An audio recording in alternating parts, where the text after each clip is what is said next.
नमस्कार दोस्तों, मैं हूँ प्रिया और आप सभी का एक बार फिर से स्वागत करती हूँ आपके अपने चैनल भक्ति मंत्र में। दोस्तों, परमात्मा कभी किसी का भाग्य नहीं लिखते हैं और ना ही बदलते हैं। जीवन के हर कदम पर हमारी सोच, हमारा व्यवहार और हमारे कर्म ही हमारा भाग्य बनाती है। दोस्तों, अक्सर आपने देखा होगा जब किसी व्यक्ति पे बहुत ज़्यादा दुख आता है, विपत्ति आती है, तो लोग बोलते हैं कि उसके भाग्य में वही लिखा था, यानी उसका प्रारब्ध वही था। दोस्तों, सब अपने ही भोग भोगते हैं। आज नहीं तो कल कर्म के द्वारा भाग्य को बदला जा सकता है, लेकिन प्रारब्ध में किए गए कार्य का फल समय के अनुसार मिलता है।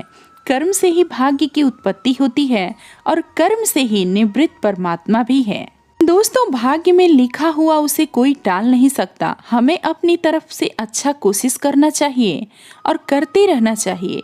आगे जो ईश्वर की कृपा के भरोसे छोड़ देना चाहिए। प्रभु जैसा करेंगे वह सबका अच्छा ही करेंगे और भगवान पर भरोसा रखना चाहिए। दोस्तों, हम जो कर्म करते हैं वही हमारा प्रारब्ध बनाता है।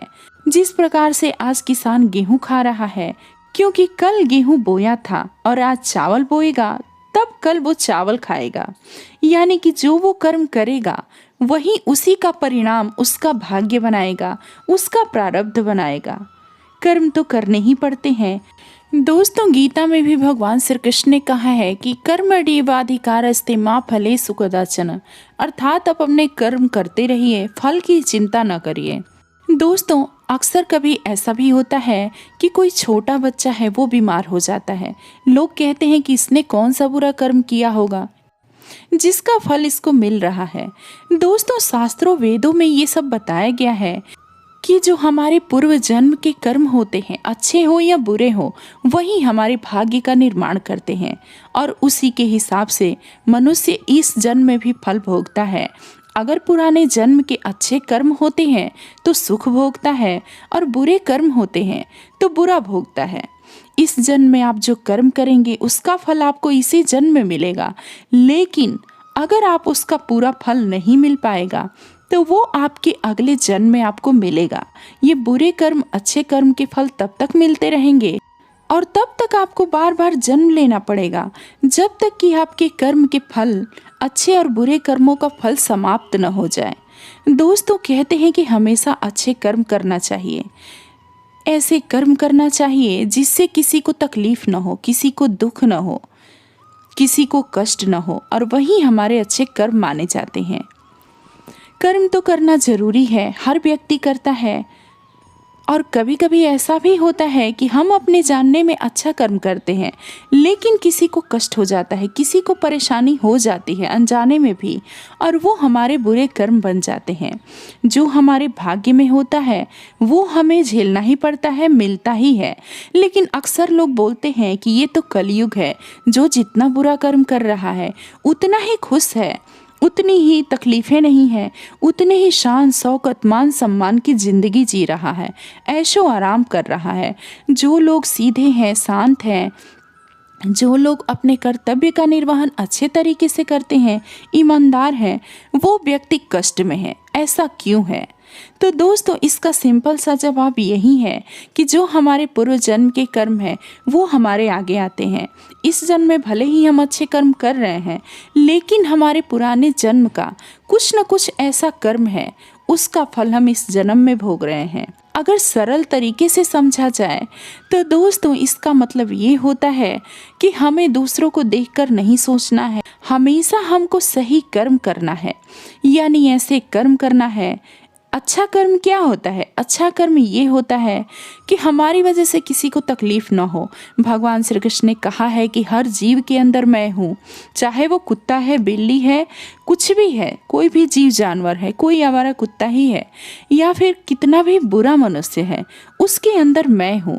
तो न उस मनुष्य का व्यवहार देख के, बल्कि परमात्मा को याद करके उसके साथ बुरा नहीं करना चाहिए। और यही हमारे कर्म है, हमारी वजह से किसी को तकलीफ ना हो, हम अपने कर्तव्य का निर्वहन करें। आपके माता पिता हैं, आपके परिवार वाले हैं, उनका भरण पोषण, उनकी खुशियाँ, उनकी जिम्मेदारियों का निर्वहन आप करें। आप इसके साथ साथ खुद का भी ख्याल रखें। अगर आपके पास समय नहीं है, आप कहीं कीर्तन भजन या फिर यज्ञ आहुति नहीं कर पा रहे हैं, लेकिन अगर आपके उच्च कर्म है, आप अपने मन में किसी का बुरा नहीं सोचते हैं, तो वही आपका अच्छा कर्म है और उसी से आपका भाग्य, उसी से आपका प्रारब्ध निर्धारित होने वाला है। दोस्तों, इसको कोई नहीं बदल सकता। आपके व्यवहार ही, आपकी सोच ही, आपके विचार ही आपका प्रारब्ध बनाता है और आप जो कर्म करते हैं उसी पर फल निर्धारित होता है। दोस्तों, अक्सर मैंने ऐसा देखा है कि इस जन्म का किया हुआ इसी जन्म में मिलता है और मिल ही जाता है। बहुत लोगों के साथ होता है। आप आज बहुत सारी खुशियां हैं, लेकिन वो खुशियां खत्म भी होती है, दुख भी आता है। जो बुरा करते हैं उनको भयंकर भोग भोगना भी पड़ता है। इसलिए सदैव अच्छे कर्म करिए, अपने प्रारब्ध में जो लिखा है उसको स्वीकार करिए और आगे बढ़िए। इस बात से भगवान को न कोसिए। जब आप पे कोई विपत्ति आए, कोई दुख आए, तो भगवान को कोसने के बजाय भगवान की शरण में जाओ, भगवान का ध्यान करो, भगवान से क्षमा याचना करो और फिर आगे बढ़ो। और यही जीवन जीने का मूल मंत्र है। दोस्तों, हम उसको टाल नहीं सकते। जो हमारे प्रारब्ध में लिखा है उसको हम बदल नहीं सकते, तो किस लिए सोचना। हमारे हाथ में जो है उसको हम कर सकते हैं। हमारे वश में क्या है? अच्छे कर्म करना, लोगों की सेवा करना, प्रेम पूर्वक बात करना, अपने कर्तव्यों का निर्वहन अच्छे तरीके से करना, वो हमारे वश में है। और जो हमारे वश में नहीं है, जो हमारी किस्मत में लिखा है, जो हमारा प्रारब्ध है, जो संचित प्रारब्ध है, यानी कि जो पुराना कर्म है, जो पिछले जन्म के पाप पुण्य है, वही हमारे संचित प्रारब्ध होते हैं। तो वो तो हमें मिलना ही मिलना है, चाहे इस जन्म में मिले या फिर उसके लिए हमें दोबारा जन्म लेना पड़े। दोस्तों, यही प्रारब्ध होता है। दोस्तों, सदैव अपने अच्छे कर्तव्य करना है और आगे बढ़ना है, परमात्मा का ध्यान करना है। दोस्तों, अक्सर आपने देखा होगा, जब किसी का बुरा समय चलता है तो लोग कहते हैं कि ये अपने कर्मों को भोग रहा है। सुनने में तो ये बहुत ही दुखदाई होता है कि कर्मों का फल भोग रहा है, लेकिन वास्तविकता यही है। इसलिए सदैव अच्छे कर्म करिए और परमात्मा का ध्यान करिए और वही आपको सही मार्ग पर ले जाएंगे। दोस्तों, एक श्लोक है, होई है ही सोई जो राम रचि राखा, को करी तर्क बढ़ावहि शाखा। यानी कोई फायदा नहीं है इस बारे में सोचने का और तर्क करने का। जो होना है वो निश्चित है। फिर जब निश्चित है तो किस लिए तर्क करना, किस लिए सोचना और किस लिए परेशान होना। अपने कर्म करते जाइए और बाकी सब परमात्मा पे छोड़ दीजिए। जब आप पूरी तरह से भगवान की शरण में चले जाएंगे कि उनको जो ठीक लगे वो कर रहे हैं, बस उसमें खुश रहिए, तो आप निश्चिंत हो जाएंगे। और यकीन मानिए, आपके मन का सारा भार उतर जाएगा, क्योंकि अब आपकी चिंता आपके भगवान करेंगे। आपको स्वयं सोचने की जरूरत नहीं पड़ेगी। दोस्तों, मैं उम्मीद करूंगी मेरी बातें आपको समझ आई होगी। दोस्तों, आपकी क्या राय है, आप कमेंट करके ज़रूर बताएं।